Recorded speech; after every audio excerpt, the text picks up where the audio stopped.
ब्रह्मांड, अंतरिक्ष, आकाशगंगा, ये कुछ ऐसे नाम हैं जिनको सोचने पर आप अपने आप को बहुत छोटा महसूस करने लगते हैं, क्योंकि इनकी विशालता के सामने हमारा ही नहीं बल्कि हमारी मिल्की वे का भी कोई अस्तित्व नहीं है, क्योंकि ये यूनिवर्स अनंत विस्तार तक फैला है। और जब आप इस वीडियो को देख रहे हो तो ये तब भी लगातार बढ़ता जा रहा है। हम जिस सौर मंडल में रहते हैं, इस छोटे से परिवार में केवल पृथ्वी पर ही जीवन की मौजूदगी है, लेकिन ये बात हमें पिछले कुछ ही सालों में पता चली है। हमारी कहीं पीढ़ी पीछे के पूर्वजों को तो ये तक पता नहीं था कि हम जिस धरती पर रहते हैं ये कोई सपाट जगह नहीं बल्कि एक गोल पिंड है। आज जिस ग्रेविटी के सिद्धांत को एक नॉर्मल बच्चा भी समझ सकता है, इसे कई सदियों पहले आइजैक न्यूटन ने डिस्कवर किया था और उन्हें इसे सिद्ध करने में कई साल लग गए थे। उस समय ये चीजें सिर्फ कुछ ही विद्वान लोगों तक सीमित थी, लेकिन पिछले कई दशकों में विज्ञान और तकनीकी ने इतना विकास किया कि आज हमें अपनी पृथ्वी के बारे में ही नहीं बल्कि आउटर स्पेस के बारे में भी पता है। टेक्नोलॉजी की दुनिया में ये भागम भाग तब बढ़ जाती है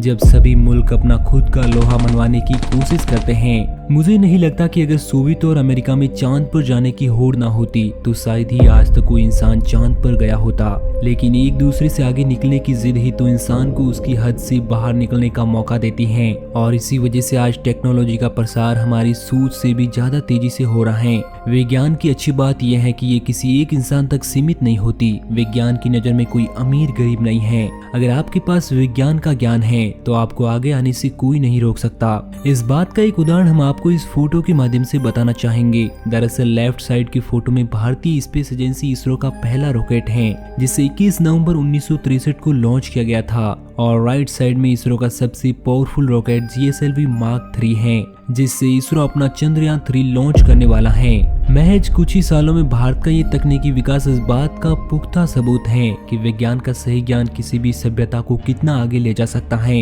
आपने इसरो के मिशन चंद्रयान 2 के बारे में तो जरूर सुना होगा, जो कि कुछ आखिरी मिनटों में किसी सॉफ्टवेयर ग्लिच के कारण फेल हो गया था, जिससे हम सबको काफी दुख हुआ। मगर असल में फेल होना भी सफलता की ओर बढ़ने का एक कदम है। आपको क्या लगता है कि आप जिस डिवाइस में ये वीडियो देख रहे हैं ये पहली ही बार में ऐसा बन गया? जाहिर सी बात है कि इसे ऐसा बनाने में कई पीढ़ियां गुजरी हैं। इसी तरह हमें अंतरिक्ष को खंगालने में कई प्रयास के बाद सफलता हाथ लगती है। इसलिए इंडिया एक बार फिर से तैयार है अपने नए मिशन चंद्रयान 3 के साथ, जिसे 13 जुलाई को लॉन्च किया जाएगा। चंद्रयान 2 की तरह मिशन 3 भी लैंडर और रोवर से सवार होगा, लेकिन इस बार इसके साथ ऑर्बिटर के बजाय एक प्रोपल्शन मॉड्यूल होगा। प्रोपल्शन मॉड्यूल एक ऐसी मशीन है जिसकी मदद से किसी भी यान को अंतरिक्ष में सटीक तरीके से स्थापित और एक सुरक्षित और सॉफ्ट लैंडिंग दी जा सकती है। अगर आपको याद हो तो चंद्रयान 2 के फेलियर का कारण उसकी लैंडिंग ही थी, इसलिए इस मिशन में इसरो ने सबसे ज्यादा रिसर्च उसकी लैंडिंग को परफेक्ट बनाने में की है, ताकि इस मिशन को पूरी तरह से सफल बनाया जा सके।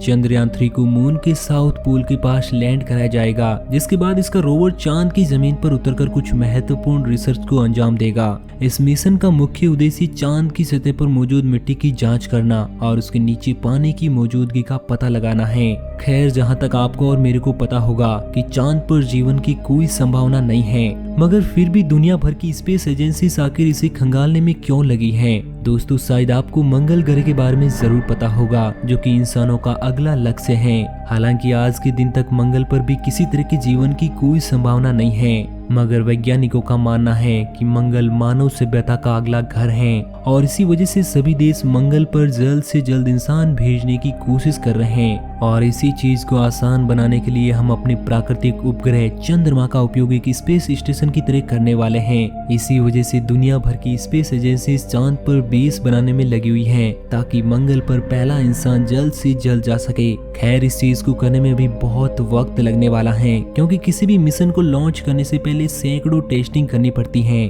चंद्रयान 3 की लॉन्चिंग से पहले इसरो अपने सभी टेस्ट को पूरा कर चुका है और अब हम पूरी तरह से तैयार हैं चंद्रयान 3 को लॉन्च करने के लिए। तो दोस्तों, आपको क्या लगता है कि हमारा चंद्रयान 3 एक सफल मिशन बन पाएगा? मगर मैं तो बहुत ही ज्यादा एक्साइटेड हूँ 13 जुलाई के लिए। आपके क्या विचार हैं? कमेंट सेक्शन में जरूर बताना। और इसी तरह की अंतरिक्ष रिलेटेड इंफॉर्मेशन की वीडियोस के लिए आप हमारे चैनल को सब्सक्राइब भी कर सकते हैं। जय हिंद, जय इसरो।